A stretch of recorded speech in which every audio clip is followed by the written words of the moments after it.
Checking YouTube audio 1, 2, 3, 4. Test 1, 2, 3, 4.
Okay, good evening, everybody.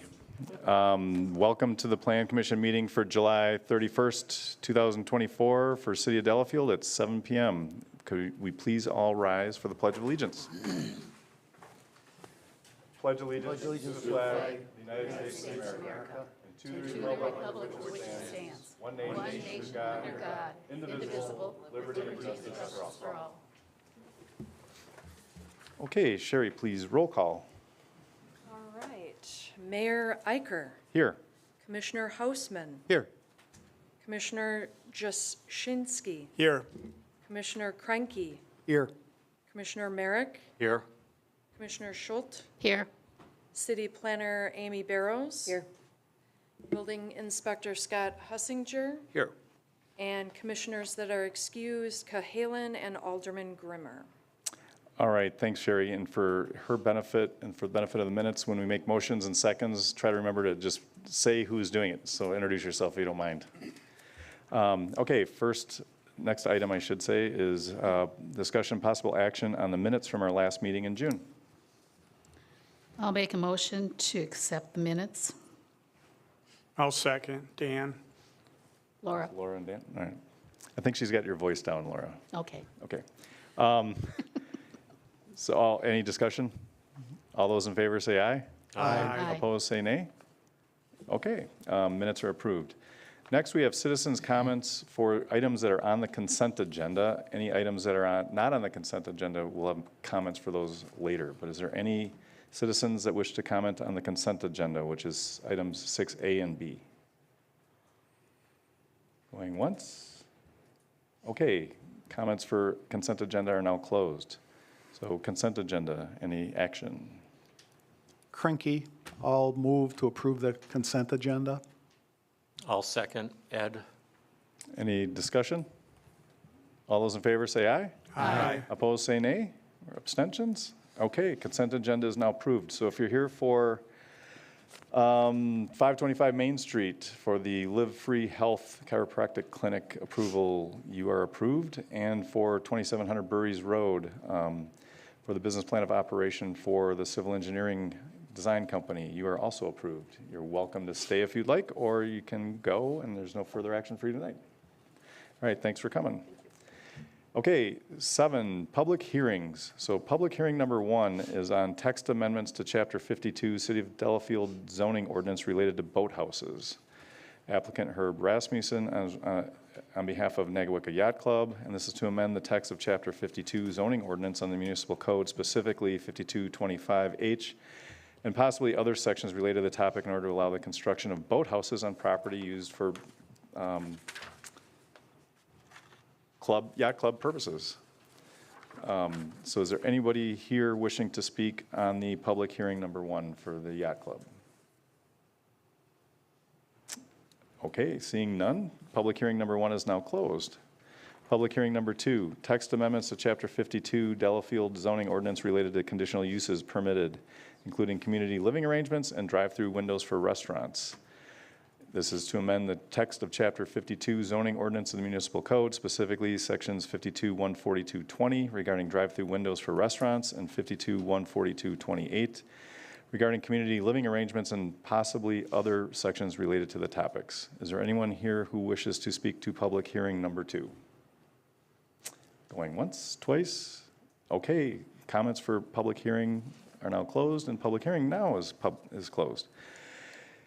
Number 8, citizens' comments for items other than the consent agenda. So anything else that's either on or off the agenda for tonight's meeting, if anyone would like to come up and speak. Yes, please come up. And please state your name and address before you speak. There's a little button on the bottom. Press it and the green light will come on. Thank you.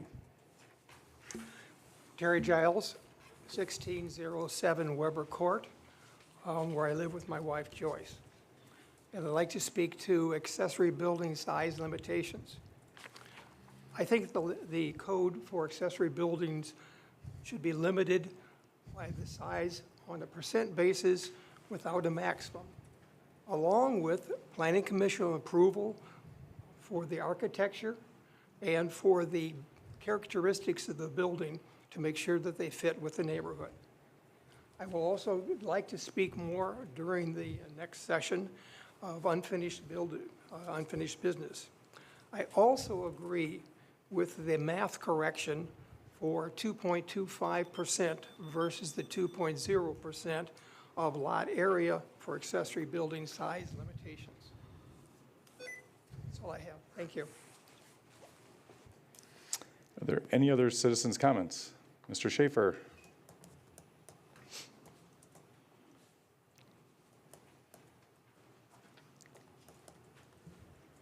Hi, Mark Schaefer, 2106 Evergreen Lane, and alderperson for District 2. Here to speak in support of the proposed outbuilding garage. I'll call it a garage because functionally that's what it is. In support of the Giles proposal, not only speaking for the Giles, but half a dozen constituents in the area that have emailed me in support. And also expressing concern that their property rights may be limited in the same way. Just suggesting that we revisit the 1,200 square foot limitation. When the ordinance came to Common Council, I was really impressed with the formula, the 2% formula. It makes a lot of sense, similar to the sort of the floor area ratio that we use for the primary residence. We scale the residence to the size of the lot. Here we're scaling the outbuilding to the size of the lot. In fact, I made the motion to approve that when it came to council. I think one area that I may have overlooked was the additional restriction of the 1,200 square foot in addition to the 2%. So we sort of end up with a gap. A 1.2 acre lot could have a 1,200 square foot garage outbuilding. A property twice that size has the same limitation. If you look around the city, there are 1, 2, 3 acre, even larger lots.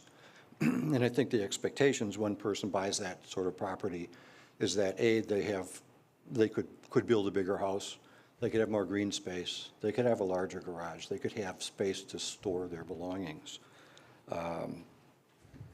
It's lake country. There's boats, there's golf carts, there's campers. You need a garden tractor on a lot that size. There are car hobbyists.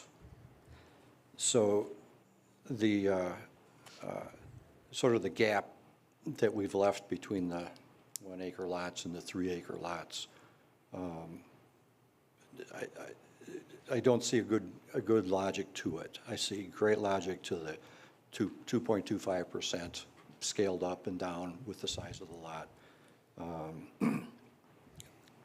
There are certainly a number of larger lots in my district. And what the Giles are proposing to do is simply build storage on their own property. Looking at the alternatives, and there are a lot of people that are using the alternatives. One of them we're trying to deal with in Common Council right now and working with the building inspector is outside storage. People putting their campers, their trailers, their excess cars outside, storing that outside. It's a trashy look, and these things are parked on lawns. The other alternative is renting space. Rather than building storage on his own space, Terry Giles could easily rent storage on somebody else's property. I do that myself. My trailers are in a lot on the opposite side of the lake right now. There are 3 garages around me that are storing property for other people that don't live in the area. There's a barn up the road that's leased by somebody in Rubicon who sublets it to Delafield residents for their property. I think somebody who wants to store property on their own, in their own storage building is a more desirable situation. So I don't see a downside to what they're proposing. And I hope that maybe we could revisit the 2.25% rule and make it applied consistently across property sizes. Thank you. Thanks, Mark. Any other citizens' comments for items on the agenda or not? Any others? Okay, with that, citizens' comments are now closed. Now on to number 9, unfinished business. This is, item 9A is DELC 0783009, 2450 Nagawicca Road East, owner Terry and Joyce Giles, applicant Terry Giles, requesting feedback regarding concept presentation to amend the text of Chapter 52 zoning ordinance of the municipal code to allow an accessory structure in excess of the size and limitations in Section 52-110 permitted accessory uses and structures in all residential districts. So, Mr. Giles, you're welcome to come up and answer any questions we might have, but Amy, if you wouldn't mind introducing this? Sure. So Mr. Giles did come to last month's meeting. He is asking to build an accessory structure that exceeds the recently adopted ordinance provisions, and he is seeking consideration of a text amendment. At this time, it is just a conceptual presentation. At last month's meeting, Plan Commission did ask that I include the minutes from Plan Commission's discussion that's occurred over last fall and early this year. And then I also added an example from an accessory structure at the end of Weber Court, which meets the 1,200 square foot provision. So if you look in the staff report, I very briefly summarize the discussion at the meeting, and then you do have the full minutes. The discussion did take place over 7 Plan Commission meetings and then 1 Common Council meeting. Plan Commission did and ultimately recommend on lots 3 acres or smaller, 2% or up to 1,200 square feet as a maximum for aggregate accessory square footage. And then if someone had over 3 acres, they could go to Plan Commission for an exception to exceed that square footage. But the limitation was 1,200 or 2%. I keep saying 2%. That was the recommendation that went from Plan Commission to Common Council. Common Council did catch a glitch in the square footage. So if you had a 32,000 square foot lot, 2% offered less than the minimum square footage for a smaller lot. So in order to equalize that or make it more fair, they added 0.25%. So the ordinance that ended up getting adopted was 2.25%, but no greater than 1,200 square feet. So the 2.25% would give the applicant significantly more square footage versus the 1,200 square feet that he's limited to. And then in the materials, you can, there aren't any added materials from the applicant from last month's meeting, so I won't go through those again. But I do have the comparison. Let me just try to find that here.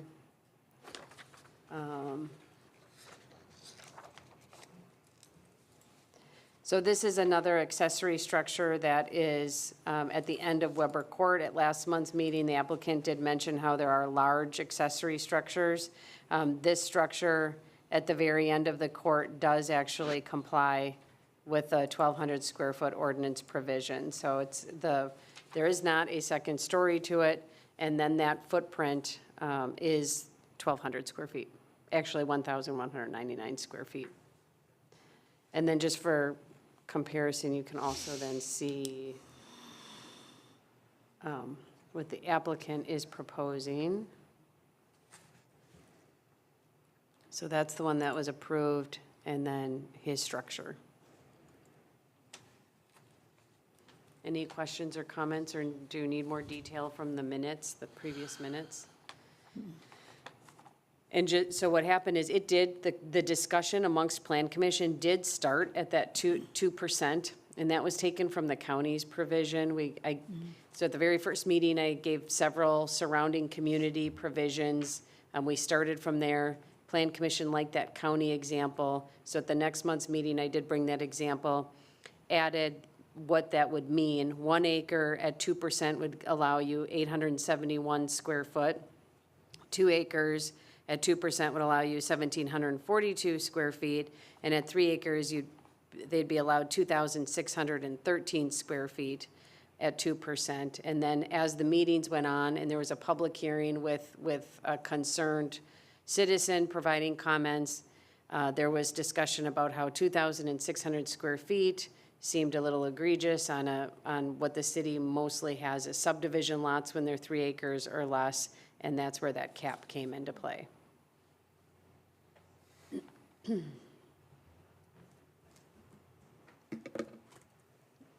Anything else, Amy?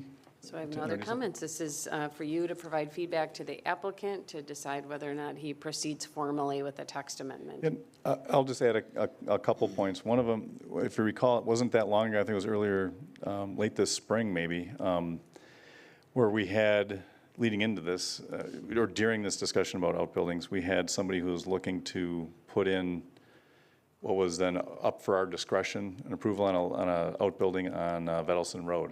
And we ended up getting into a lot of questions, what's the existing condition of the use and who's renting there, and what's the possibility that this would be used for business use? And we started diving into really, what's the potential for this to turn into something other than a residential accessory structure? And so that's just something that's in fresh in my mind during the process, and then I know that was in yours when we were talking about this, and I know when we talked about the difference between a cap at under 3 acres and then leaving it more open to discretion after that, the topic of the potential uses and liberties you have with a 3 acre or greater lot, like horses and other things, where an outbuilding or barn or whatever seemed more appropriate. And I'll just note that one thing that I don't think actually came up in our discussion was somebody who was looking to build an accessory structure on a lot that they owned for the purposes of using it on a different lot that they dwelled on.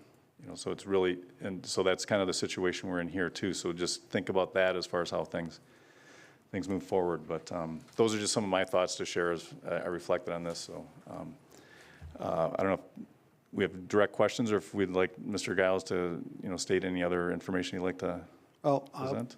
I have a couple of observations Sure. I'll share that you can take into account.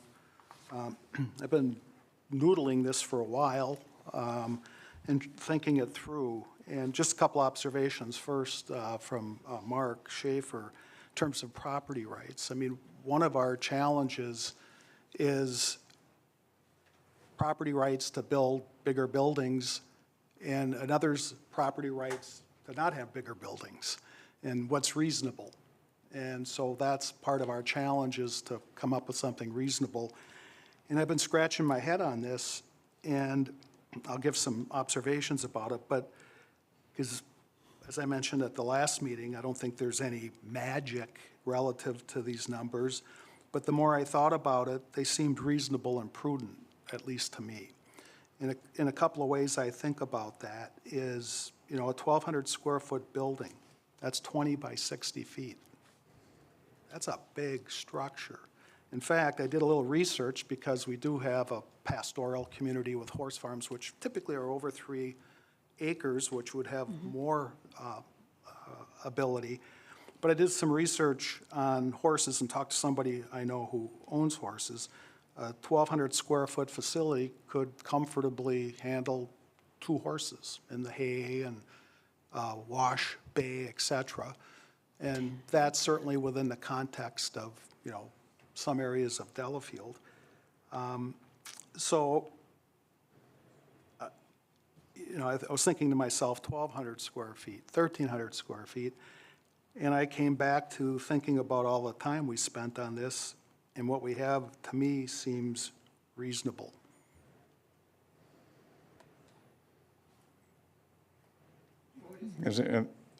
You handed want out me a to few speak to things. that? You handed out a few things, Mr. Giles. Would you like to? You can definitely answer that question if you consider it a question, or go through the materials you handed out as well. I'd like to go through some of the materials I Okay. have, and I will also address your question. Could you speak into the mic a little bit better? Thanks. I appreciate it. Sorry, I'm not trying to throw you off your game, but just, okay. No problem. I read through all the material that was handed out by Amy, and I see there was a lot of discussion by the Planning Commission on the percent and what that percent should be. There was very little discussion on the maximum. That kind of happened all at once when there was one person that came in and made some citizen comments. but there were no other citizen comments that I saw that were involved in that decision. I think the percent is a self-adjusting determination for the lot size.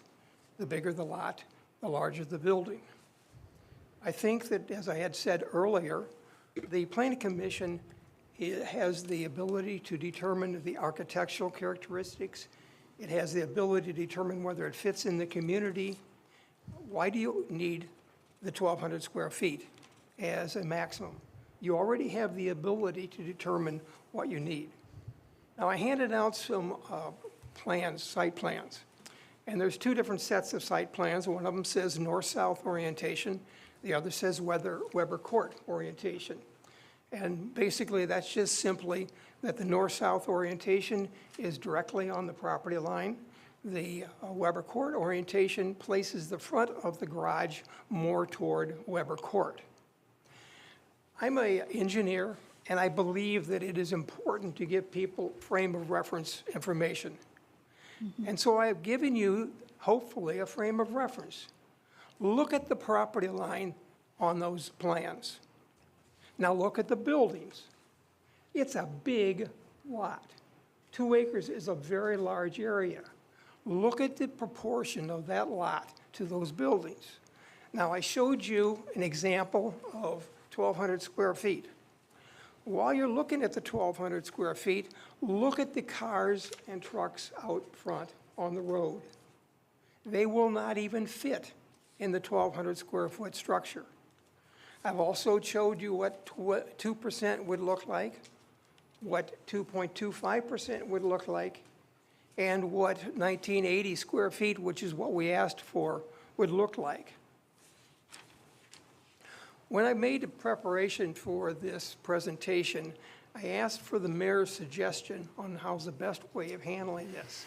He suggested that I contact some neighbors, and maybe they could come in and speak on my behalf. But actually, he then revised that and said, no, you know what? Instead of having 15 people line up, each one of them say exactly the same thing, why don't you just get permission to use each one of their names as to who might agree with you and who doesn't?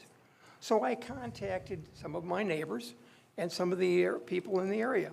I'm going to read their names because I have their permission to use their names.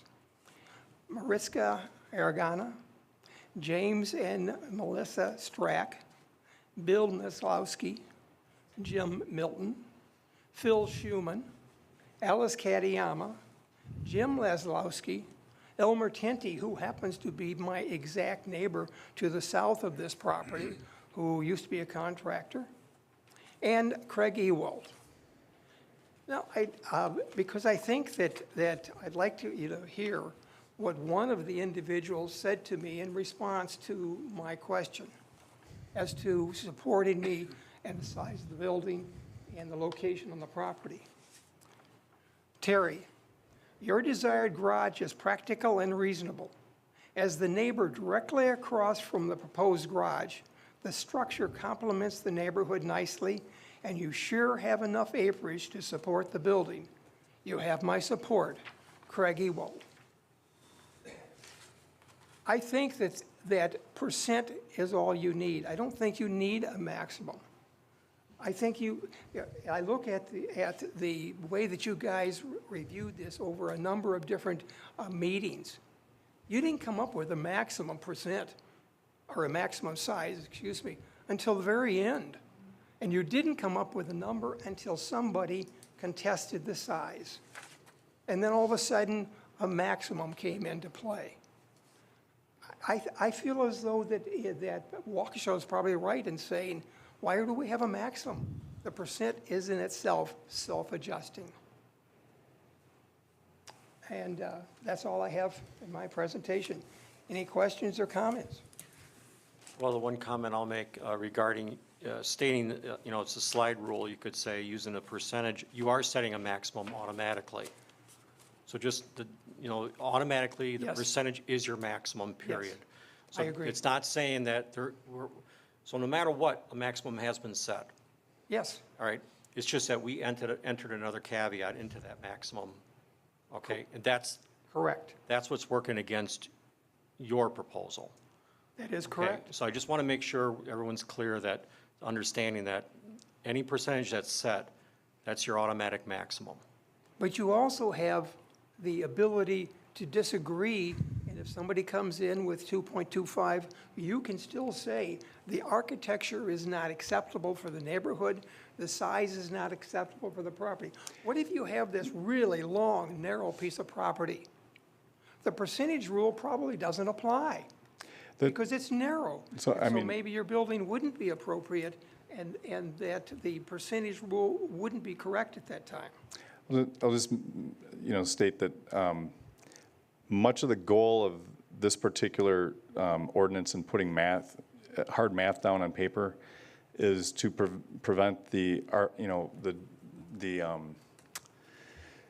perception that we would do as you suggested, and that's deny a building out of some sort of arbitrary sense of what's reasonable from an architectural standpoint.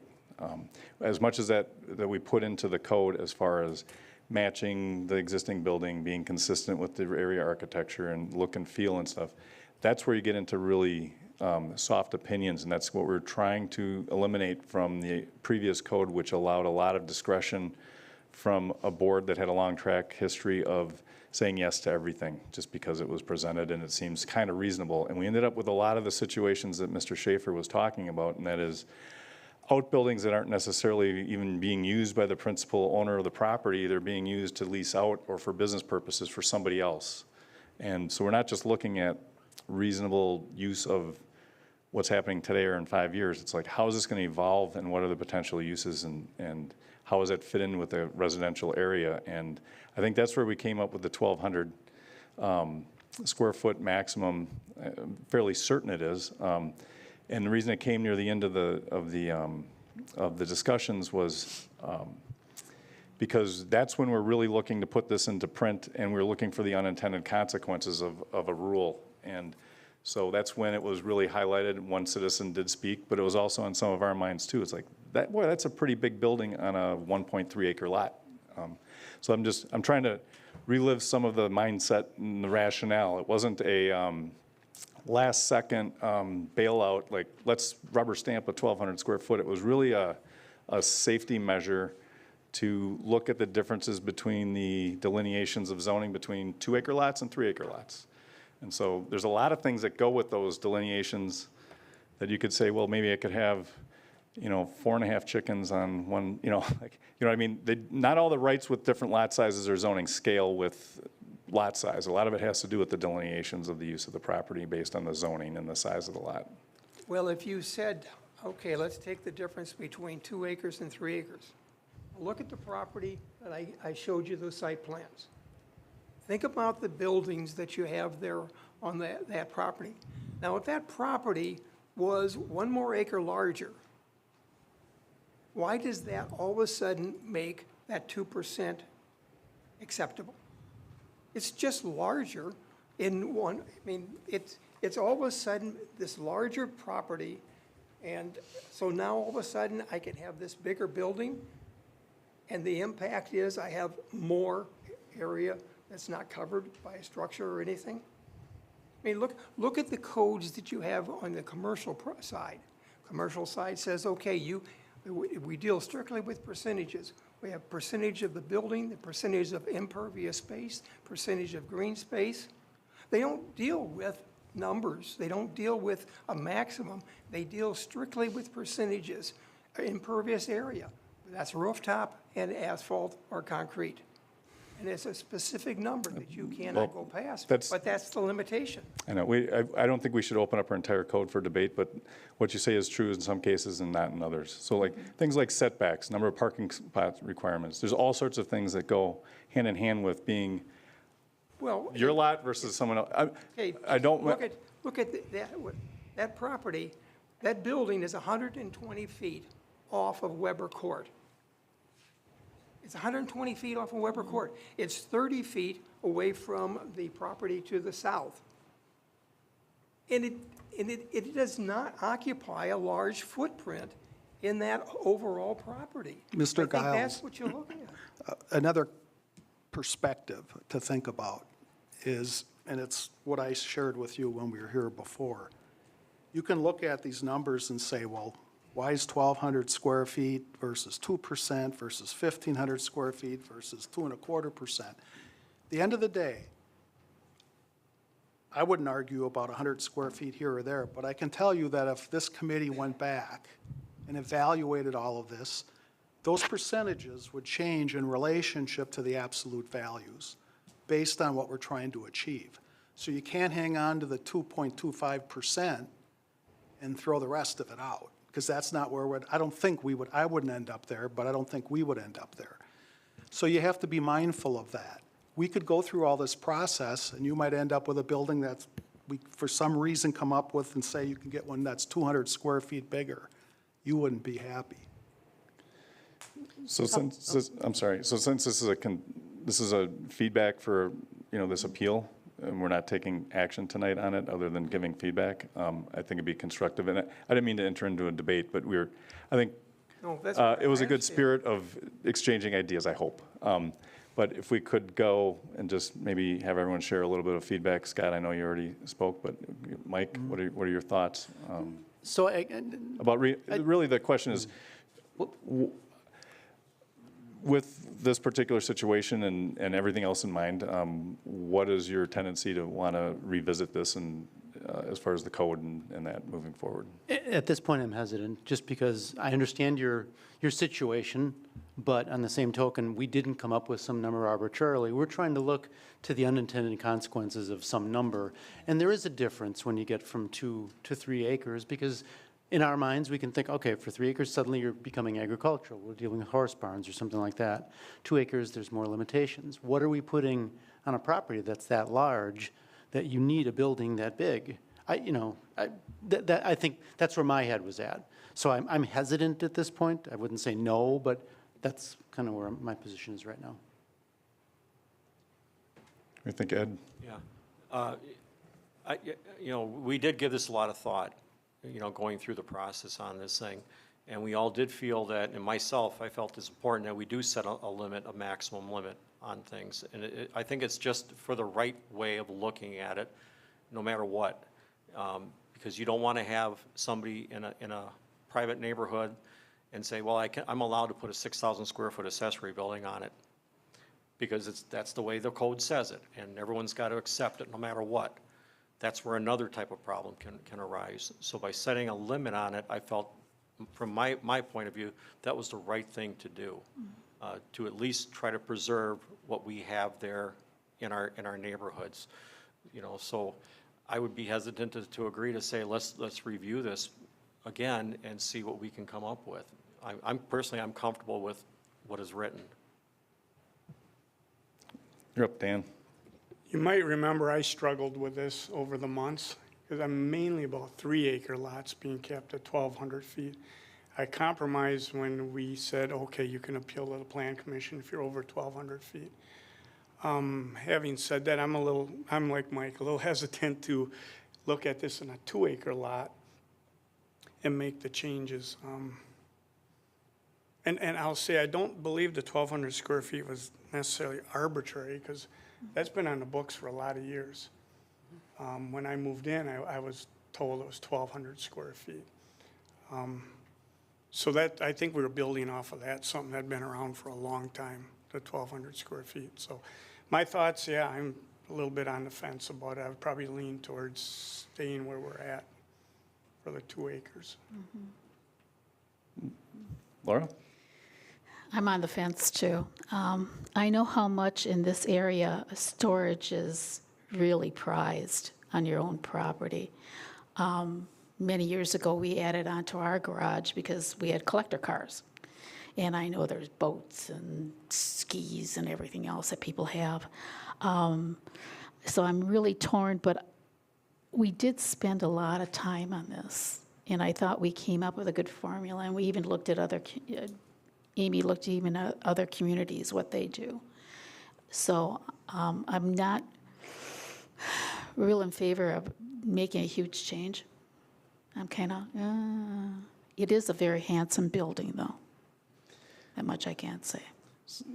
Okay, thanks, Laura. So, Amy, you, in your in the packet, in your report, you gave a couple suggestions as far as options that Mr. Giles has. And also, I'm curious, does this, I'm kind of asking a question I know the answer to, but in speaking of just in general, somebody with a lot this size in this area, does this limit the amount of storage they can have, or is this just, we're addressing accessory buildings, correct? Like if you were to build a residence and have a 4-car garage that's of this size, you could build a site plan that showed how this all worked together. And this, what we're really, this ordinance focuses on is accessory buildings to a principal structure, correct? That's right. So if you did build an attached garage to your home, that these provisions don't apply at all. So you could have a fairly significant attached garage and a aggregate accessory structure square footage of 1,200 square feet. To move forward, I just wanted to make a correction because you had mentioned, Mr. Giles, that after 3 acres, there's no limitation other than the 2.25%. There is still a 1,200 square foot limitation. If they go over 1,200 square feet, they can come to Plan Commission and ask for a waiver from that provision, and then Plan Commission needs to review it based on several criteria. So there is still a limitation.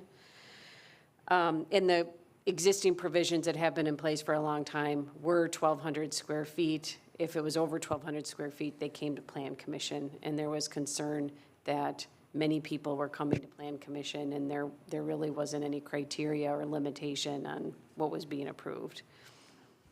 So option-wise, Mr. Giles can proceed with a specific text amendment, so he would need to submit the section of the code with exactly what he's seeking to amend, and then submit that as part of an application to amend the text of the code, and then at next month's meeting, if he did that, Plan Commission would schedule a public hearing for the following meeting, and then you would make your recommendation to Common Council if you would like to proceed.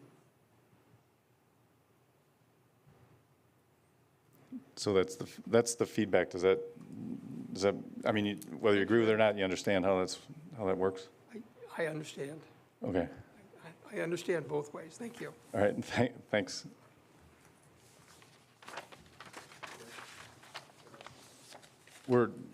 This is specific to, so he has an option to come to make the application, and we can hear more at that point. So it's not, we're giving him feedback on what he's proposing, right? Okay, item 10, new business. DLC 079-302-1002, 705 Genesee Street. Owner 705 Genesee Street LLC. Applicant Kevin Cook, J&B Signs. Applicant is requesting permanent signage approval for Voodoo. I believe I see the applicant here, if you'd like to come up. And Amy, would you please introduce this? Sure. And actually, why don't we wait for them to introduce? So why don't you just introduce yourself as you sit down, if you don't mind? Kevin Cook, J&B Signs, 1221 Venture Drive in Janesville. Brian Ronning, owner of Voodoo, 1916 Summit Ave, Waukesha, Wisconsin. Great, welcome, gentlemen. Okay, Amy. Okay, so Voodoo has come in and they applied for their business plan of operation and received approval. I believe they're in the midst of interior remodeling, getting ready to, We're still waiting on our permits. okay, still From the waiting on city. permits. We were told maybe a couple of days, maybe next week. Okay. Stay tuned on that. And then they were potentially going to come back for site plan improvements to make some exterior changes to the outdoor seating area, but at this time, they're not proposing those changes, but they are looking to get their approval for signage. In the packet, you'll see an internally lit sign. I have been going back and forth with the applicant. The code does recommend external illumination in the downtown area, and there's really, and there might not be any examples of internally lit lighting downtown. So the applicant did submit, and I have it on the screen. You don't have a copy of it. They are going to modify their proposal, and instead of having any kind of internal illumination, they'll propose that external pole light similar to Rake Labs on the 3rd floor of the building.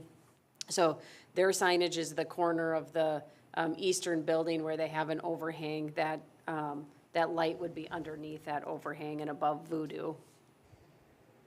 So it should be relatively subtle. I guess one question I would have for the applicant, I mean, there's a couple of things. One, the lighting has to be turned off at a certain time. and whether or not there's you're able to dim the amount of illumination that's coming from the Yeah, light, do you know? that would be no problem at all. The electrician would be able to have a time clock on that if that's what's requested. Can I ask what the specific time would be? Let's see, I think I have it in my recommendation at 10 PM. That's Okay. where we've been And that's setting. probably around the time that we would close anyways. We're not planning, we talked about it when we came for our business plan, we're not coming here to be the bar that people hang out at 2 AM. So 10 o'clock is about the time that we'll be closing anyways. And then it looks like there wasn't any window signage proposed at this time. Does that sound correct? No, in our plans, though, we might have to block out some windows. I don't know if that's through you guys or through the grain giving us the permission through Hendricks. The windows facing the west, there's an office going in the back corner there, and there's a men's room going in that area there, so they might just need to be blocked out for privacy issues. Will I you don't want know. to see I that don't know here at who Plan would- Commission? Because that's interesting. Windows are an important component of Right, the building. right. So when you have that conversation with, I would suggest you talk with the landlord first. But there was great care taken with some windows that are in that capacity right now in the building that's to the west. If you recall, the north side facing, there's it's storage and other things, and they made those windows appear like windows, and they're not. I mean, they're essentially, so the architectural feature of the exterior remains the same, but they're not see-through windows, and you're not looking through at the back of like racks with dishes on it or Yeah, this whatever else. is just on that west part of the building where the ramp comes up to our location. You kind of turn the corner right there. Yeah, I would, Why don't you submit Yeah. the Okay. detail of how you're going to accomplish Okay, that? I'll have our designers look through that. I'm told, Scott or maybe Amy, that you can buy windows now that you can see through out, but you can't see in. we'll let that, yeah, why Yeah, don't to you, us, it really doesn't matter. We just, glass. an office being an office, we don't want people to be able to see in there, and especially in the men's room, we don't really need people to be looking yeah, in. please. That- So Amy's point, just submit any changes that Okay. might be occurring, and staff will help direct you as far as where to go with that. Gotcha. And I'll just make one quick comment. You mentioned you don't intend on staying open. Like, now's your chance to ask for time. So if 10 doesn't work, ask for something that is appropriate and let the. I think they, commission so I don't weigh in. have the business plan of operation materials with me. I think they asked to be open later than 10, but that would be typically they would shut down by 10. We came here saying 10 o'clock is going to be our average, our most average end time. We want to be open a little bit later for New Year's Eve or maybe the day before Thanksgiving, bigger bar crowd days. We want to have a little bit of more flexibility in that, and I don't see an issue with us having to turn off our sign at 10 o'clock. People are in there already at that time. I don't, Right. they know where they're going, they know where they are, so I don't have an issue with that. They'll see you. Yeah. I'll double check the business plan of operation. I'm pretty sure I'm that pretty was sure we put addressed. it till, I think we did 10 to 10 for most of the days, but, 2-3 days out of the year, we'll go to midnight maybe, that kind of stuff. So back to signage. The sign is 15 square feet. Downtown, you're allowed a maximum of 25 square feet. They do otherwise meet the multi-tenant provisions. They'll have the white channel letters, and then they'll be affixed to a backer board that will match the siding of the building, correct? Not this particular design. We have it where it's a half-inch aluminum spacer behind it. So they're not flush mounted, they're pin mounted off the wall, 1/2 inch. Off the actual wall? Yep, with Okay. aluminum spacers. And they'll be externally lit, is it? Yeah, there's a light bar, that black bar that's above where it says Voodoo, that's a light bar. And it's Okay. going to be beveled inside where the LED lighting will not be flashing down, it'll be going right on the letters, so it's not Great. intrusive. I would just make that part of your motion because the packet materials included the internally lit sign. Yeah. And then, either way, because it is external illumination, when you go to my recommendation, I include if any external illumination is approved, the motion should include the following. The typical sign, shall not result in illumination of more than 40-foot candles when measured with the standard light meter held perpendicular to the sign, face at a distance of 10 inches from the sign, and that the light shall be turned off by 10 p.m. I have one question, and that's about the color that you wrote in here, that it wasn't, it's compatible, but it's not a direct match. Right, so it's a white. I mean, it's white is white, but if you go to the actual color palette, it's a different coated white.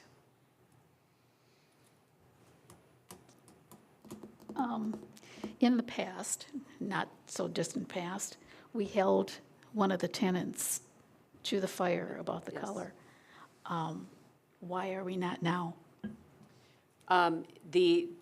There was another item on the agenda tonight, too, that wasn't an exact match. I think that since I've started here in 2020, that last example for Rake Labs is the only example where you held them to the exact color match. The only time that I've, No, that's not quite on target. Brunch, the yellow in brunch. Brunch made 'em change. volunteered that match because the first coloring was very bright, and so I gave them the palette, and then they matched it. Yeah. But they volunteered that, it wasn't a requirement. And then Plan Commission asked them to have the direct match, and by the way, they went with black. So the term is compatible. So you want to get into bisque, bone, eggshell? Yeah, mean, we the can. code does say compatible. I have painted my house many times inside and out, so I know all about color. And cedar siding, when you paint it to match, in 2 Yeah. years, it's a little different. Oh, yeah. Well, I'm just, check just saying. the dark side of your house, it'll be different than the sunshine. you can be as picky as you want. And just Yeah. be selective about it. Well, I want to be fair, because, if you're going to make one tenant or two tenants match the color chart, I just want to make sure that we're fair to everybody. I think the big difference is that the Rake Labs was a bright yellow, where this is fitting, it's a different version of a color that's shown on the palette. Any other comments on the sign, or we're looking for a motion? Motion to approve the size, location, and color of the proposed sign as included in our packet this evening, with the exception that the illumination will be external. And the motion, okay, the sign shall not result in illumination of more than 40-foot candles when measured with a standard light meter held perpendicular to sign face at a distance of 10 inches from the sign, and all lighting shall be set to turn off at 10 p.m. I'll second. So it's Dan and Is Ed. Ed? Any discussion? Okay, all those in favor say aye. Aye. Opposed, say nay. Any abstentions? Okay, signage is approved based on those conditions. Thank you. Thank you, guys. Get these places open. And open up already. I know. Hope you guys enjoyed the beer at the block party you stopped by. Very good. Okay, next item. Where am I here? I got the wrong. Hold back, Nova? hold back. What am I at here? 10B, Up top. right? Yep. 1133 Bayshore Lane, owner Aaron Holtbeck, applicant Rigsby Group. Applicant is requesting certified survey map to combine 3 lots of record. If the applicant is here, please come up.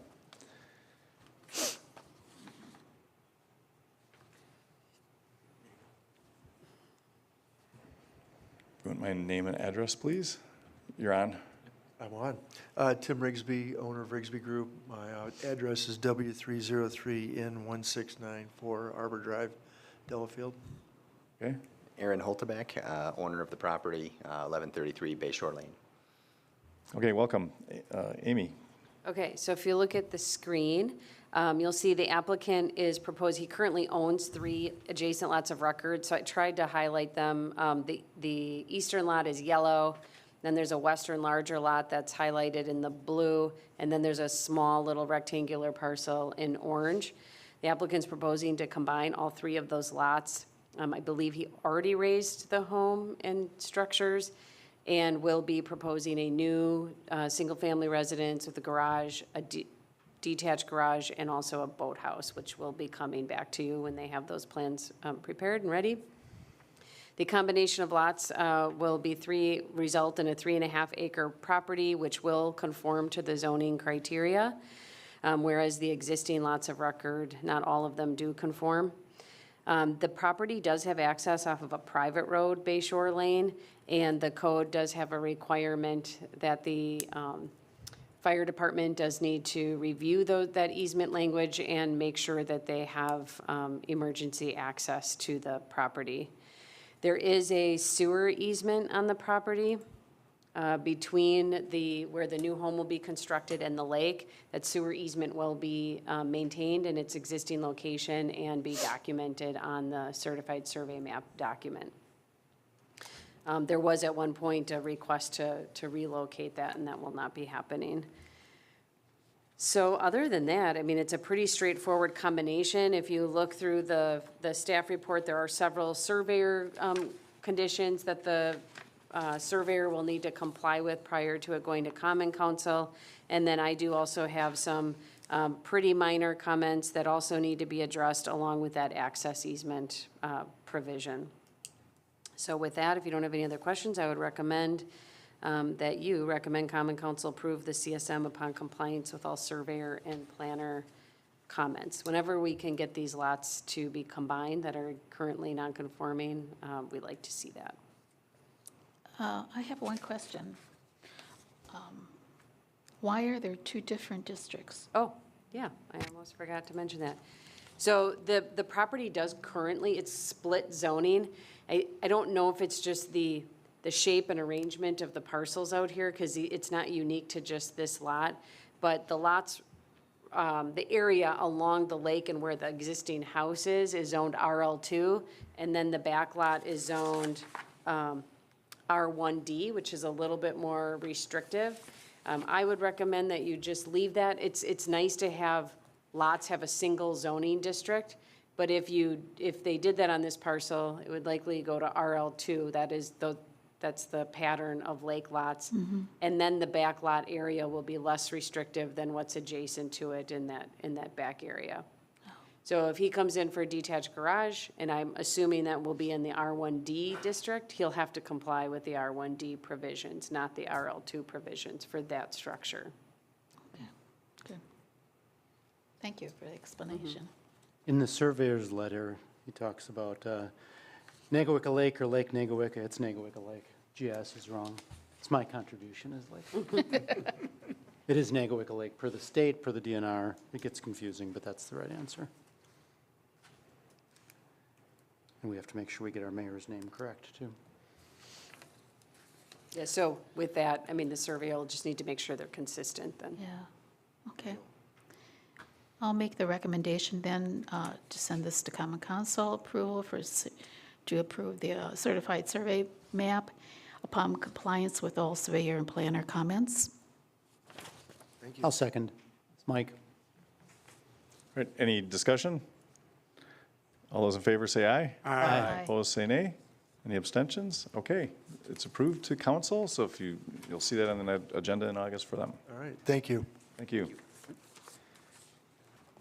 Okay, item 10C, DELC 0793021002, 525 Main Street, Suite 130, owner 705 Genesee Street LLC. Applicant Nona Nutrition. They're requesting a site plan and appearance approval to install mechanical equipment on the roof of the building outside the screened area. Right here, oh, please come up.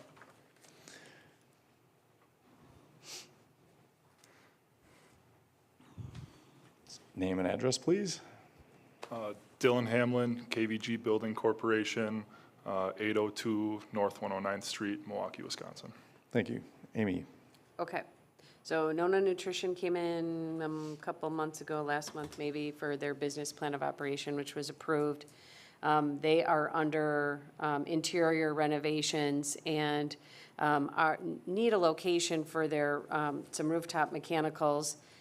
And so if you look at the screen, it's probably really hard to see, but they do show where they need to add some equipment outside of the screened area. They're on the western building, the reddish building. There already is some equipment outside of the screened area. They're going to be adding to that. The approval that was granted in 2020, and we'll also be kind of talking about this with the next agenda item, did not include any external mechanicals from that screened area. But when they submitted their construction drawings for 2022 or used the construction drawings, it did show external equipment. So that's what the contractors have been using during construction. So here we are, they have some, there's some complexity in fitting within the space that they were originally delegated within the screen area. And I don't know if you want to describe that a little bit better. You'd probably be better at describing that than I would. So originally, when the building was designed, our suite was a lot larger, so we would have had access to a mechanical shaft that was within that screened area. The leased space is a lot smaller, it's about a third smaller, so if we were to utilize the existing RTU spot inside of that screened area, we would have to run all of our mechanical equipment through another tenant space, essentially. So there is another mechanical shaft that was designed originally for a grease duct that is in the location shown. That would be a lot better for, I guess, the first floor tenants to coordinate our construction and be fiscally responsible for my customer. So the equipment that is out there, it's 40, or that they're proposing is 47.5 inches tall. It is lower than the equipment that is on the building right now. So if you look at it, I mean, I tried to look at it last week from the second story windows here, and it is really hard to see. I mean, you can sort of see the top of it, but it is pretty hard to see visually. And then the applicant did mention they could screen the area, but that the ductwork would still have to go over the screen. Is that right? You couldn't cut through any kind of screening device? We probably could. The ductwork would still be visible outside of it as we run into what we would call the doghouse. That's the 53-inch structure that is already on the roof. Another suggestion would be, maybe we could paint it white to match the roof, or, do a vinyl wrap or something of that sort to help it blend in more with what's already on the roof. So this one's at your discretion. So for my benefit, I know we talked about this, but so what is the height of this compared with what's up there? So this is 47.5 inches tall. That white box that's on the property is 53 inches tall. How tall is the screening? The Ooh.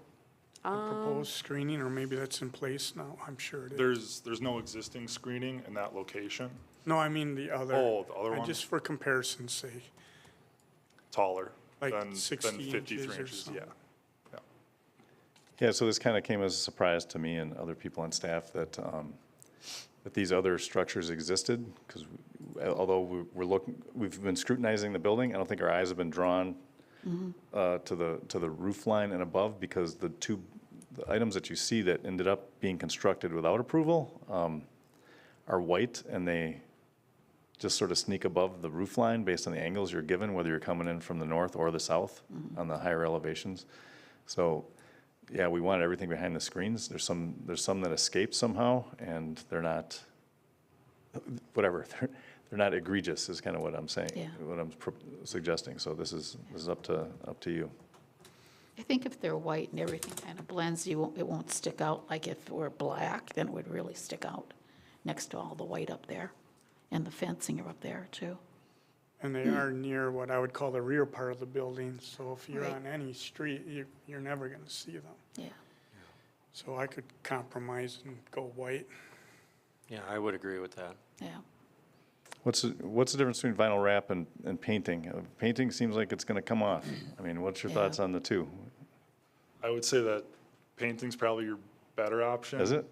A vinyl wrap, the first time that you get hail or anything like that, Okay. it'll start peeling up and probably be a little bit more unsightly. and that can be part of a maintenance plan as well of, every few years going up and touching it up and painting it and making sure that it still is conforming with, what we agree to. There's some good paints out there.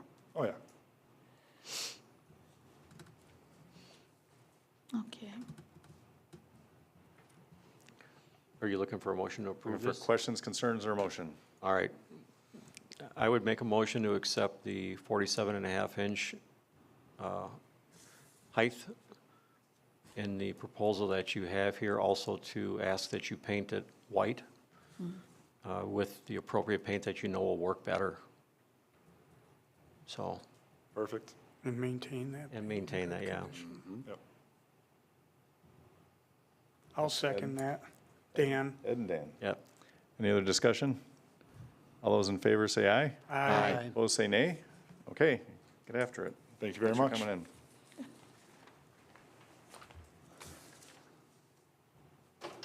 Okay, item 10. Yeah. All we're talking about is heights. City laws.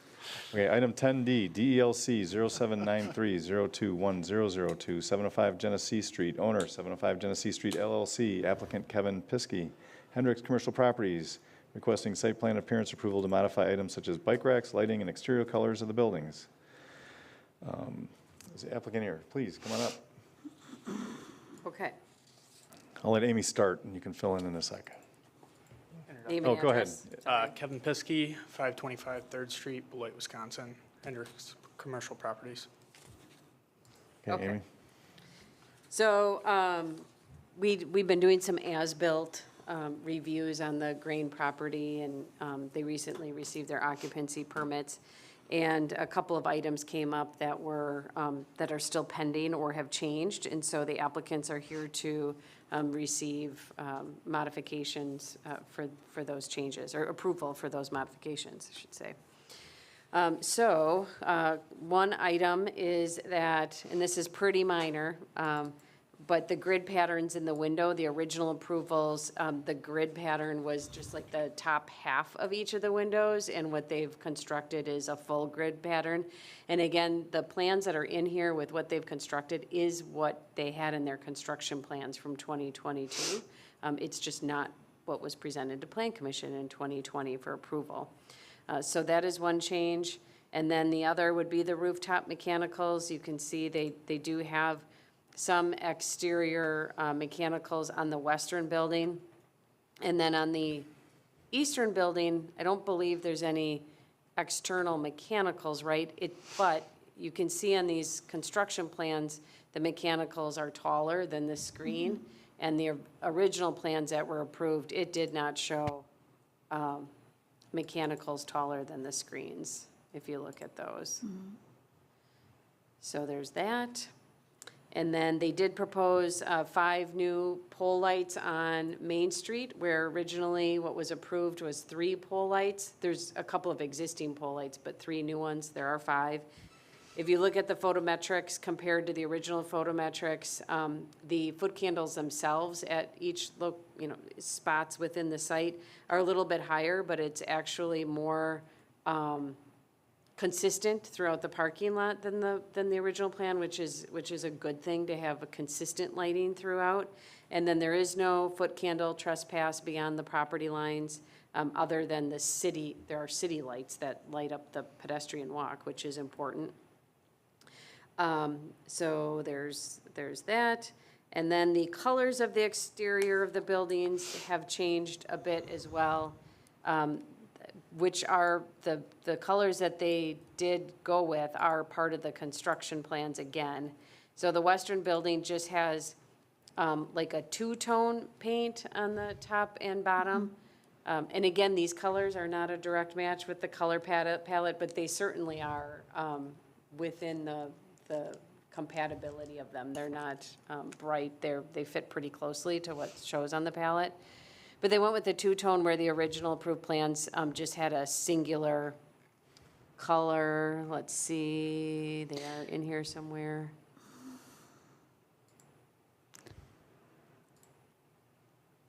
You can see the top and bottom. Yeah. That's all really It looks nice. one color. The only problem here is with the mechanicals on the roof, Now we have the flag thing and they made that pitch in the front? It affects a portion of it. Yeah, I would think But there's so. still, some of it's Okay. still visible. And then the green building also is, let's see here. This is, I mean, you can probably remember what it looks like right now, so I'll go to what was approved. It appears that the colors on the top and bottom were lighter than what was constructed. And then there was more of that cream color that goes down the column. Some of that was supposed to be built into that first floor siding as well. And then I believe it was the darker color that was the inset color on the first floor, the darker green. Is that what it was supposed to be, or what is? That is what was approved, that's on the Yes. screen. Yep. And then what is, I'll go to that, so try to remember what you're looking at. This is, I mean, it's, these colors aren't exact replicates, but you can just see, really, the biggest thing is that the green is darker on a majority of the building, and then that first floor does not have any of that cream built into it. I like that better. Yes. Well, I was going to comment that this isn't necessarily a matter of committee vote and majority wins. This is a matter of, what, is it acceptable? Was this a deal breaker? Was the success of this building contingent upon the colors that were approved and whether mechanical snuck out over the top? Very long discussion. It was. I'm not trying to be Yes. flippant about it, but I'm just suggesting that, it's not the way we like to do things, but Right. what is as built and what ended up on plans post-approval of this body is what's there. And is there any action that we're suggesting other than approving that it is fine, or not? So that's what we're looking for, because My comment is I'm happy somebody was looking at it. Because we had an issue once before where Yep. things weren't looked at, but And even though it's very late in the process, no time like the present if we felt that there was something that needed correction, so. I do feel it needs correcting, because I, for one, want to know why and how the color changed. And because after so much discussion before it was even built of what the color was going to be, and I know myself, because I do get around, and I talk to everybody who is in a shopping line anywhere, I've been getting a lot of negative comments. One of them is, it's dark and depressing. The other one is that it is uninteresting, unattractive, not compatible with the surrounding buildings, and looks like a weed sticking up in a flower garden. Those are the comments I'm getting. And it's not just from citizens, it's from people everywhere that come here. Okay, is there any other feedback, or we're looking for a feedback discussion and a motion? Well, there's more. Oh, sorry. Then the bike racks did get relocated. They were originally going to be on the south side of the eastern building. Now they're in between the two buildings, just south of that platform where you can hang out in between the two buildings. And then there's a little site grading between the alley north of the building and the Dopkins Drive entrance to the parking area. Engineering staff is okay with that grading that took place. They just have to understand maintenance is gonna be a little bit trickier because it's a little bit steeper than originally approved. And then the dumpster enclosure, which was proposed, I think that was also discussed quite a bit, and that it was going to be in a structure, a little building. They no longer need that, so it's just not there at all. They're using the trash enclosure in the in the parking area in the basement, correct? correct. Now I'm done. So if we objected to that, would we force them to build a dumpster building? No, that was just informing you, because they're building less than, Right. less is Right. less is not typically a No good deed goes problem. unpunished. They did something well, but we're still going to And when you question have to it. drive under garages like that, every place I've been in, the dumpsters are in the garage, not outside. So going back to the color, if I'm reading this right, the colors that are there now would still be compatible with the downtown color palette, is that right, Amy? Well, I mean, that's your discretion, but the color palette is in With the the color packet. We can palette. go to it. So I guess my point would Yes. be, if that color was presented originally, would we have passed it? I think, No, I I fought, personally, I would. I I fought would've. because the back building, they actually wanted it to be black. And I said, too harsh, too harsh. Because if you look at the buildings around it, you see, I was happy to see you put the brackets up and the moldings and that, because at first they weren't going to do that. When they went up, I went, oh, thank you, Lord. But the color was a big issue. no, Because, understood. and I always, maybe because I'm a sewer, been a sewer all my life, colors are so important to me that they're compatible, that they match. And to me, this is just too harsh and too dark. Any color argument, you'll win, Laura, no question. But we have a color palette for a reason, and that's, so we can Yes, stay within but things. a color palette doesn't mean you put, would you want to have a deep purple there? If it's in the color palette, can we say no? We're not passing judgment in terms, and this is Tim's point earlier. Right. We're not here for fashion consultation. Right. We're here for I realize that, but you want reinforcement. colors to be compatible with one another. That's fine. Point being, if it's within the palette, I think it would end up being approved, so I don't have a Are you disagreement. asking for a different color, Laura? I want this. This Oh, is you're- what we okay, that agreed was my to. question. This is what I feel is compatible with all the buildings around it. And from what I'm hearing, what's up there now, people aren't liking. All right, so if we look at the color palette, how close are the two colors? What was approved and what is on the building? They're different. Well, Mike, You know, I mean, yeah, they're different. You I can mean, see. some, I should, actually, But- I think they they're just were. used differently. They're the same colors used differently, Okay. is what I think happened. So, and if I can speak to this. Yes, please. The colors that were in the initial approval, the project was at such preliminary state. I mean, we had it to design development drawings, but when I looked back at it, we'd never actually specified a color. When we got into the construction documentation, that's where you see the exhibit where it shows the rendering with the little sticky notes pointing to each color, pointing to the actual colors that were painted with the brick palette. Those are the ones that are on there now. What we found as we were getting through the construction documents is that the ones that were portrayed in the renderings, when we tried to color match those to something that was close or compatible with the downtown color palette, we were off a bit. So we had adjusted closer to the palette, thinking that, hey, we got to comply here. And that's where we get what is there today. Okay.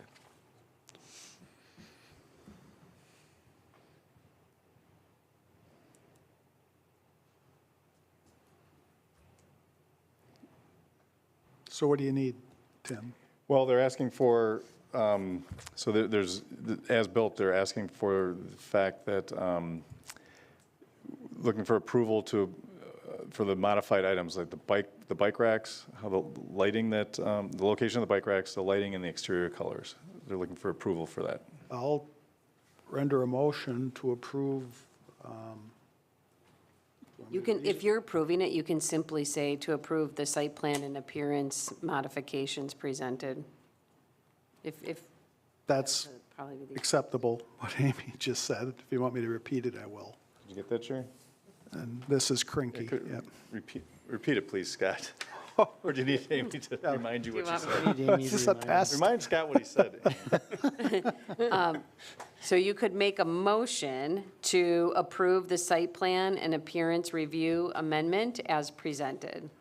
I move we approve the site plan recommendations or amendments as presented. I'll second, Mike. Is there any discussion? All those in favor say aye. Aye. Opposed, say nay. Nay. Did you get that? Okay, thank you very much. Thank you. Okay, item 10E, DELC 0799997001, 920 Indian Spring Drive, owner 920 Indian Spring Drive LLC, applicant Tammy Kevin. Applicant is requesting site plan appearance approval to add additional parking spaces to accommodate Delafield Dental. Hello, Tammy Kevin, 621 Bakertown Drive, Sullivan, Wisconsin. Hello. So Amy, All right. So Delafield Dental was here asking for that business plan of operation amendment to have the dental assistant school. And as part of that, we discussed the fact that they did add extra parking spaces in the parking lot that was not previously approved. And so they were required to come back by this meeting, July meeting, to submit those additional parking spaces. So they are, the plan that I have up on the screen that's included in the packet does show the additional spaces. They're the three, you can see that there's a little opening with a tree on the east side of the property. They're the 3 spaces on the south side of that tree, that area was apparently gravel previously, and now they've paved it and marked it. The problem that they have, there's a fence, and I believe it was Plan Commission that asked for that fence to be moved further south. The lot line actually comes in at an angle, and so they can't extend the fence any further. But between the fence and the parking lot, they could probably add some shrubs directly south of the parking lot on that east side. And after speaking with Tammy, I mean, they're willing to do what Plan Commission needs them to do. The parking spots themselves, when people park, they're parking directly east into a vacant lot. It's really more the turning of the cars, I'm assuming, as they come to the end and turn in and out of the lot. That may cause a problem to the adjacent properties to the southeast. But as it's presented, they are a little bit challenged in the way that their lot line comes in at an angle. Amy, when you say shrubs, like an arborvitae be a shrub? Yeah, preferably, but what would be more ideal for parking purposes is heavy foliage at the bottom. So sometimes shrubs or an evergreen that grows at its widest at the very base would be ideal, because you want to screen the first 4 feet. We really don't need trees for this purpose. It's the headlights you're trying to stop. Okay. I'm happy to put it, just mark exactly where they want them, I'll put them in. And arborvitae tend to get pruned up about the height of a deer head. there's some There's good. a lot of them there, yeah. I've got a neighbor he's on his 3rd year with a certain flavor that they don't like. Yeah, they really are. They advertise, yeah, so if I actually have a recommendation if we can. There are Yeah. some Need to make out there. one. My recommendation would be an evergreen too, because the issue with the properties to the south is more prevalent in winter. Because it is actually pretty wooded, but it's deciduous and a lot of trees. Yeah. Well, there's less trees now, Less trees now. because the neighbor in the back cleared. The neighbor to the east of them. Oh, yes. Cleared everything, pretty much. So you're looking for something like approval of the, So we need to approve the site plan, and so my recommendation here is approve the additional parking stalls provided sufficient screening is installed to a height of at least 4 feet from grade. Screening requirements should be determined by Plan Commission. So I would like your feedback on screening. I'm happy to make sure that she puts in what you want her to put in, or they can submit that to Plan Commission for review if that makes you more comfortable. For me, I'm a near neighbor to the south. I get to see, because I border their east lot, and I get to see all winter long, 3 cars in a row that park there. And yes, I do get the headlights, especially the plowing for a while there until the fence went up. So I think it needs to have something that's tall enough, because they're up on a hill. so how about something like evergreens with the staff approval of the city's arborist? Yeah. Yeah.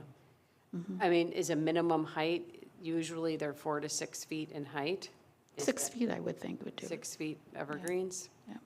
Okay, so you think you can get something with Sean to get to them? Yeah. Okay. And are we going to put a time on when this needs to be accomplished? Yes. Let me ask Sean about the best time. We don't want them to put something in and then them not survive either. Right. So We can work through that. So if you want to say, approve the additional parking stalls provided sufficient screening is installed to a height of at least 4 feet from grade, with approval of the city's arborist, I can work through that. That would be great, and I'd be happy to get it done, hopefully within 30 days if they can get it, if we can get it installed. Yes. I would say probably, maybe put a deadline of September 15th, just to make sure that they have something in stock and they plant it at the right time. Yeah. Should be good this year. We've had a lot of rain. A lot of rain. Yeah. Everything's growing like crazy. Okay. I'll make the recommendation then to approve the additional parking stalls, provided sufficient screening is installed to a height of 4 feet from the grade. Screening requirements should be determined by the city's and approved by the city's arborist. Installed by, September 15th, 2024? Sure, that's fine. you get that installed by September 15th? Okay, that's Laura. September 15th. And are you okay with the 4 feet? That was in mind. You had mentioned 6 feet. Yeah, I'd like 6. That would be great because you're up so high. And I do see the whole car. So is it 4 or 6? What'd you say? I'll say 6. Okay. Is there a second? I'll second. Any other discussion? All in favor, say aye. Aye. Opposed, say nay. Aye. Okay, thank you very much Thank for you. coming in.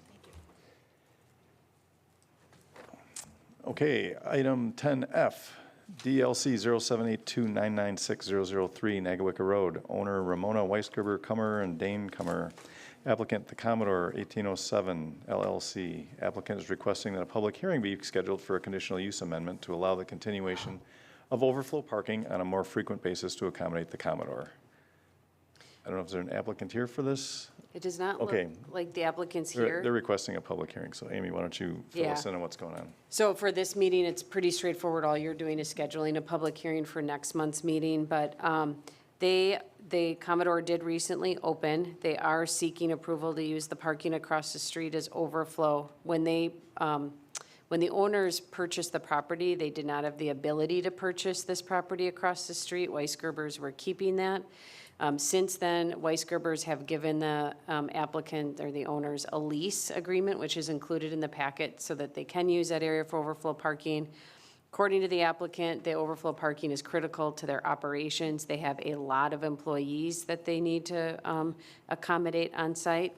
And so they are asking that a conditional use that was granted in 1995 and then amended in 1996 be amended for their purposes. However, in 1995, several conditions applied to the overflow parking, which included that the right-of-way must be cut back to allow for visibility, the grass on the acre lot must be cut short, some system must be put in place for fire protection per the recommendation of the fire chief, and overflow parking may not occur no more than 6 times between the months of May through September. The applicant is asking to modify that, so to not have any limitation.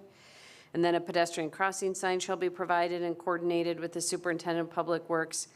Apparently, there is a sign out there, but we should, I would recommend that that be relooked at. And then the amendment shall expire at 12/31/1995.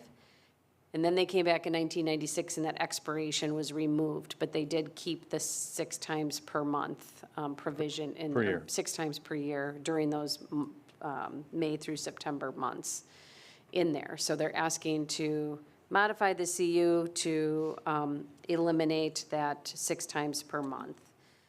And as part of that, if you agree, I would provide the applicants my list of considerations before they come forward with their public hearing, which would consider limitations on the hours of operation, that they be, of the parking, be limited to the open hours, plus probably some additional time to allow employees to get in and out of there.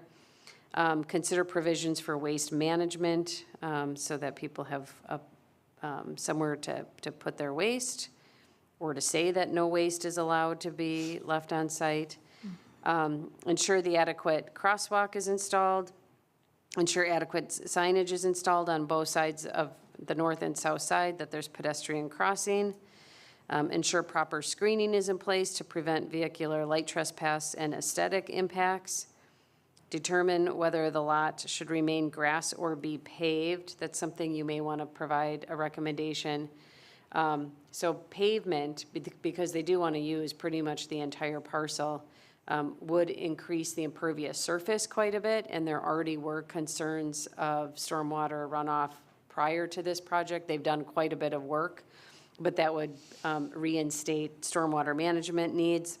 Amy, on that point, if they anticipate using this lot during the wintertime, it would suggest to me that paving might be needed. Otherwise, I don't know how you're going to have to have a tow truck out there. Yeah, what I could do is ask them to at least demonstrate how they plan to manage that. How large is this lot? Do you know? Just under an acre, it's .99. Just under an acre? Yeah. And I agree with what you're saying, Scott. I would Yeah. absolutely be against them paving it. Against them? Against them paving the property. Yeah. Just because we don't want the impervious surfaces. They've done a spectacular job in protecting the lake. This just goes backwards. Yeah. I get it, though. A good question on what are they going to do in winter. Maybe even Yeah. gravel, or I don't know, Yeah, I don't something so know. they can do snow removal if they're going to TD. use it in the wintertime. Is gravel impervious considered? I don't think it It is. i- it It is is. considered It is, yeah. impervious. And 6 times a year? Was that Yeah. ever adhered to? Ever? Well, I think in No. the history, the past, I think it was primarily a summer Yeah. usage and. Like 100 years ago, maybe? Yeah. I mean, Right. 20-some years I've lived here, it's been more than six times a month, maybe? Yeah, right. I But- had to question that too because they do weddings. Right. I mean, No. every Friday and every Yeah. Saturday night, they had overflow parking. It's Yeah. understandable, Yeah. so. And then require fire department review for fire suppression purposes. That goes back to that 1995 approval.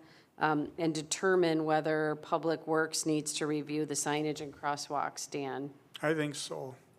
Just considering the curve that's to the south, and the trail that was put in, well, that's not in this area though. No. No, I There's- think it should be looked at by Public Works. Yeah, there's like one sign, but it's not a real recognized crosswalk.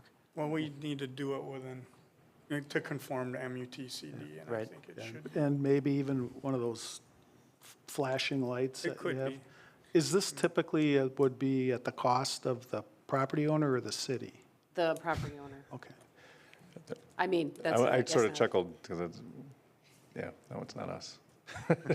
Oh, the sky's But the limit then, let's go. I do think, because it's a primarily evening, and I agree with the safety, you might want to consider not just the yield, but some type of lighting to garner automobile attention. People or employees are walking out of there at 11 at night and they're tired, and Yeah. somebody's driving fast because it's 11 at night and no one's on the road. Yeah, these are all things that I mean, I think what we're looking for, based on Amy's recommendation, is a good proposal from them on how they're going to handle all these concerns. Yeah. Especially, this is a residential area, aside Right. from this big restaurant, right? So we put in a stoplight or a street light or something to give them nice, safe access, well then, there goes somebody's stars, right? Yeah. So we have to balance all that, and so we need to have them explain how they're gonna handle all this, and I know if you look at the minutes going back the 20-plus year, about 20 years, 30 years? 30 years. The whole purpose of this was to get everyone was parking on the road, on both sides of the street, up and down, and that was a very unsafe condition, so we're it's an interesting situation, so we'll see what they have to propose, right? Yeah. Any other considerations that I don't have written in this report? So you added winter snowplow, Winter? if they Winter plan on using it management? during winter, because right now their conditional uses, they're asking for frequency, and it's May to September right now, so they have to, they need to be asking to amend that too, if that's what they're talking about. Well, they did. They Oh, want okay. zero, they don't want any limitation. Okay. And Amy, I would just suggest, and you could talk to them about the hours, adding a time frame based on employees coming early and leaving Yep. late. Okay, anything else other than recommending that we schedule it next month? Who wants to do that? I'll make a motion, we schedule the hearing for the Commodore overflow parking for next month's plan commission. Mike? I'll second. Ed? Any other discussion? All those in favor say aye. Aye. Opposed, say nay. Abstentions? Okay. Public hearing for the Commodore next month. Item 10G, DELC 0751025, 2730 Nagawicka Avenue, owner John Borman, applicant Patrick Smith. Applicant's requesting a public hearing be scheduled for a special exception to allow the construction of a single-family residence and attached garage that exceeds floor area ratio and open space on a non-conforming lot. Good evening. Hi, I'm Patrick Smith, 5916 North Shoreland Avenue, Whitefish Bay, Wisconsin. Okay, Amy. Okay, so the applicant is proposing a special exception to raise the existing house, which you can see on the screen, and build a new home. This property is non-conforming, which allows them to go through that special exception process. They have about 11,116 square feet, whereas 10,000 square feet is required. And so under the code, which was modified a few years ago, I believe now, there's limitations placed on when you can get a special exception versus having to go through a variance process.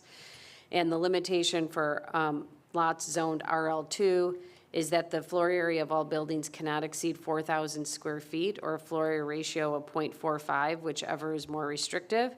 And they are proposing 3,411 square feet and 0.42 floor area ratio. So they do meet the provision for coming forward to you for the special exception.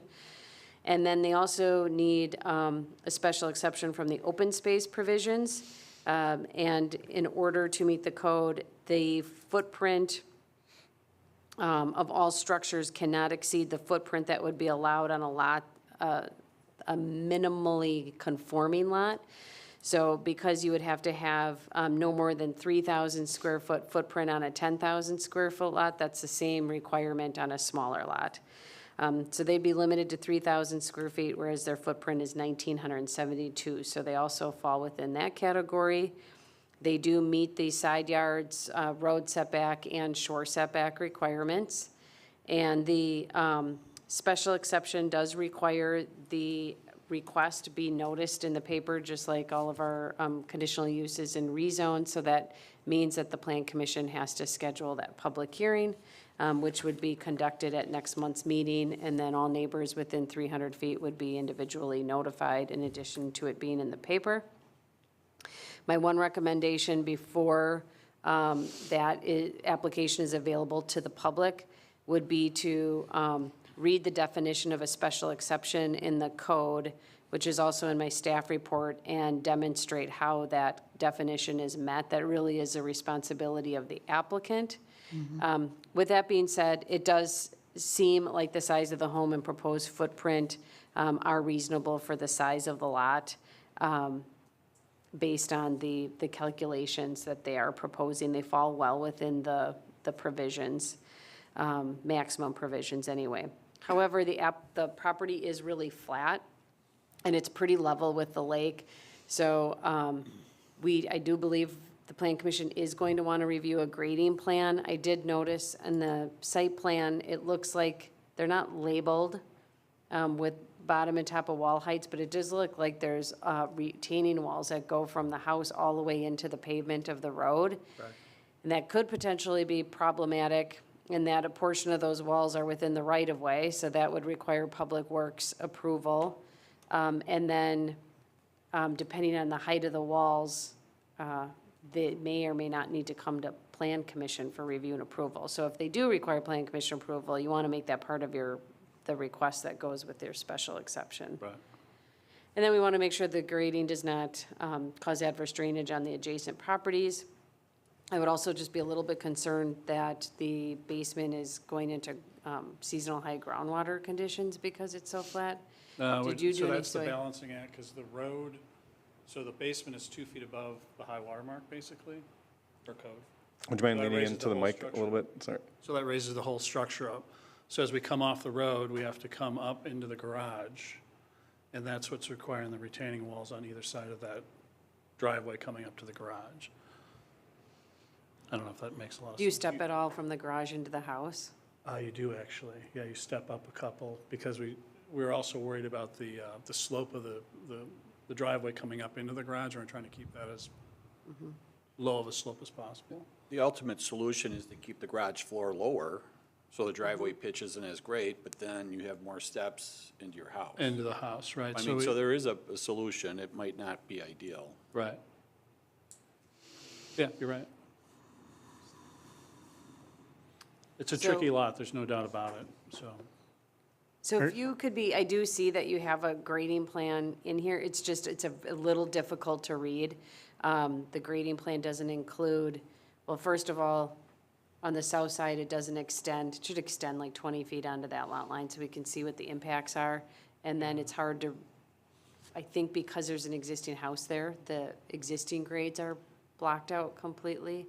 Sure. So you can't tell what the heights of the retaining wall are, I guess. Okay.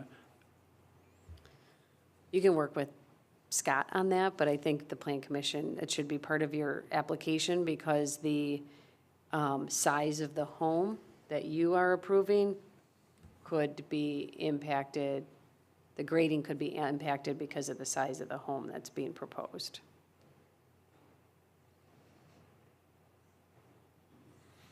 Are you gonna be using the existing well, or is there a need to move? There'll be a new well. Yeah, there's an old point well on site that's been abandoned a while ago, so they would put a new well on. And there's room to, Yeah. outside the driveway area to get a well in? Yeah, so I believe the owners already talked to a well driller about a couple of locations for that.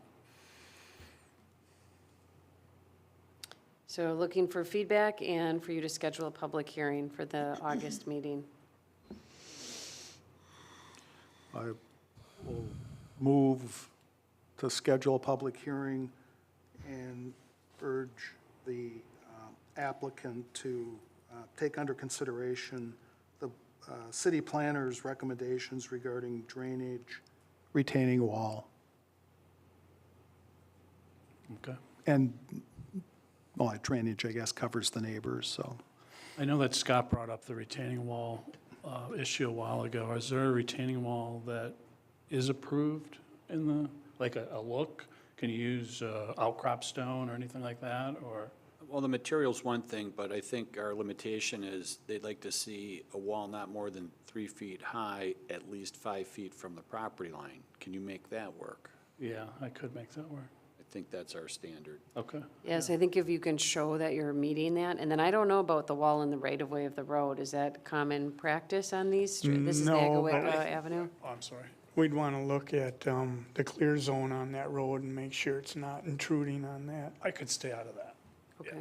that would, we could But easily stop. we it need before a we got to second, that. right? Scott has a motion. I'll so- second okay. Scott's motion. Dan?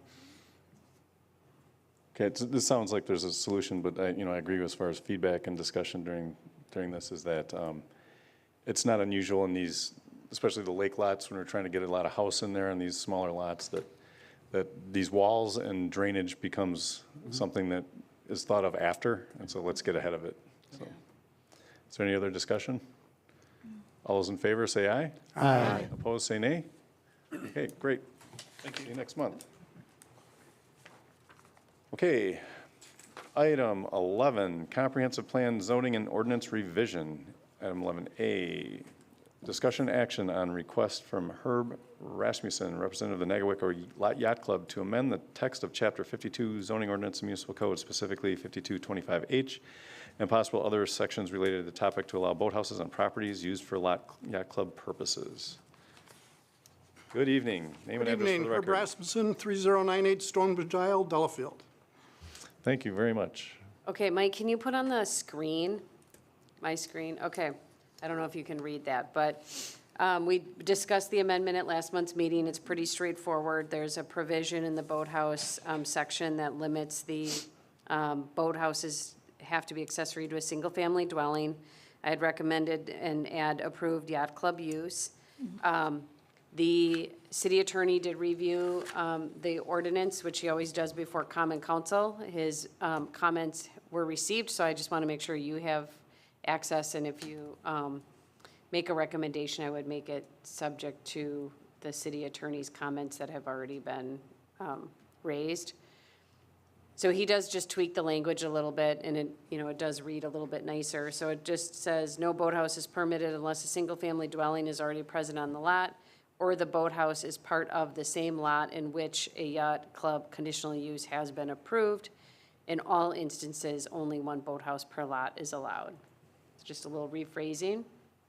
He did also catch another section, though, that's probably worth including in the ordinance, which would not have to be renoticed because it does say and any other related sections in the public hearing notice. But if you go to the front of the boathouse section, there's a general paragraph about use permitted. And it says in there, boathouses as defined in section 5211 and in Wisconsin statutes are permitted in any district abutting a public or private body of water in which a single-family dwelling is permitted by right, subject to the terms and conditions, blah, blah, blah. This is a zoning district where single-family dwellings are permitted by right, but he just thought it might be a little bit cleaner to add in which a single-family dwelling is permitted by right or yacht club use has been approved as a conditional use, subject to the terms. So that would be an amendment to 5225A as well, which I would incorporate in the ordinance for common council if you approve that modification.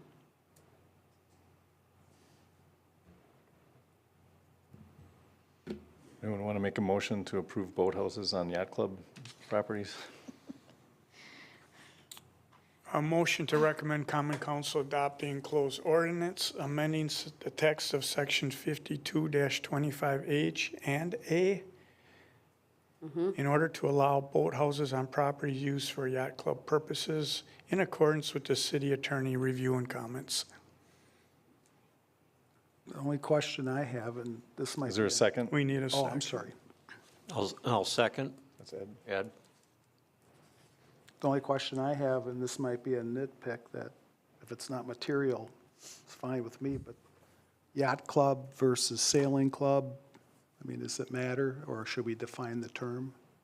Is there a definition in our That's a good point. ordinance? Well, I mean, in our code? the only thing I would say is it's based on a yacht club subject to a conditional use, and that is a conditional, you're allowed to get a conditional use for a yacht club. So the definition of exactly what is used would be part of the conditional use approval. Like, for instance, I think there's isn't there a sailing school associated with this? We have a sailing school, correct. And that's one of the reasons we're exploring building a boathouse, is the access to closer to the water than the 50-foot back. The sailing school is comprised of about 92 children that are aged 7 to 12, and they sail Opties, which is a relatively small learning boat, but it's a universal boat throughout the world. Our current shed that's stores some of our equipment is just too small. And so we need extra space, and we're going this route to get a larger facility. So I'll leave that up to you. If you want to add that terminology in there, we can. Otherwise, defining a yacht club anyway. I'm not trying to complicate it, I Yeah, I just... think it's covered by the conditional use process. So is this going back to the attorney, or it's left where it is? No, I mean, I can ask the attorney, but it would go to common council with his comments he already provided, but I can. Okay, so I'll just suggest that outside of this, I'll make sure that we go through staff at some level and close the loop if there's anything open. Yeah, okay. Makes sense. As a separate action. Good. Is there any more discussion? All those in favor say aye.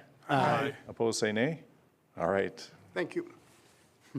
going on to council. All right, so 11B, discussion action to amend the text of Chapter 52 zoning ordinance and municipal code regarding certain conditional uses permitted in 52-142 and possible other sections, specifically as they relate to restrictions for drive-through windows and the community and other group living arrangements. Amy, I think we've seen this a couple times. So you've seen this a couple of times. The amendments include removing CBD1, B1, B1A from from allowing drive-through windows for restaurants as a conditional use, so they would only be provided in the B2 district. And then just remember that in B3, B4, and B6, they're permitted by right already. And then the community living arrangements, we just added some language that helped clarify that community-based residential facilities or living arrangements are subject to the capacity limitations in the statutes. So is this recommended council based on, and contingent upon attorney so- review? Yep, the recommendation is Common Council adopt the enclosed ordinance amending the text regarding the drive-through windows for restaurants and community living arrangements subject to the city attorney review. I'll make a motion to approve.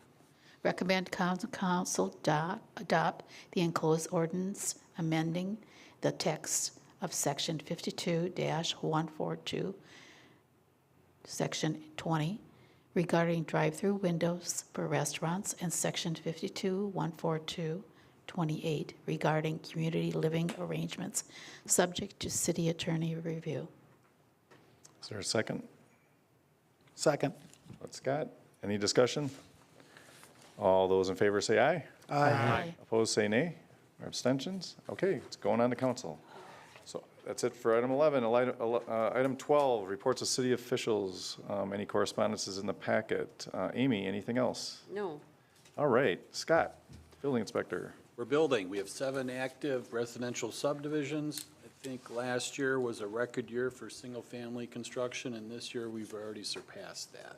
Wow. Nice. Record year for what? Single-family starts, In what time period? at least since 2000, so I don't know what Really? happened in the 90s. Gotcha. Well, good to know. Taxes going down this year? Just surprisingly, just that much. Yeah. Okay. I had to throw it in there. Dream What on. else we have? That is it. So plan commission meeting dates and deadlines. Regular meeting is, for our next meeting is August 28th, and submittal deadline is today, so you better have hit it. With seeing no further business, the meeting is now adjourned at 8:46.